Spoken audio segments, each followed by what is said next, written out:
Welcome to the Genius Factory. Enjoy the video. In this video, I will explain how to fix a Honda Odyssey sliding door cable. First, gather your tools, including a trim removal tool, a 10mm socket, and a new cable assembly. A broken cable often causes the door to get stuck or make clicking sounds. While complex, a DIY repair can save you a significant amount compared to a dealership, which might quote around $1,200 for the job. Let's get started by understanding the problem. Diagnosing the issue is crucial before starting repairs. Look for any visible signs of a frayed or snapped cable, which is a common problem. You might also hear grinding or clicking sounds when attempting to operate the door. If the door only opens or closes partially or remains completely stuck, it's a strong indicator of a cable problem.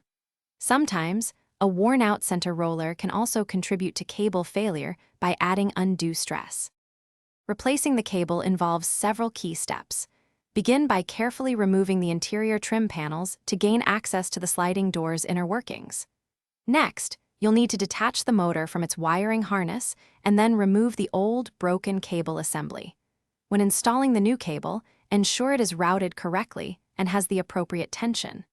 Finally, reassemble all the components, making sure to reconnect any electrical connections securely.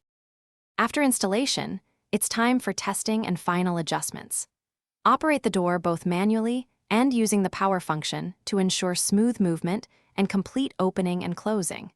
If the door isn't working perfectly, lubricate the new cables and any moving parts with white lithium grease.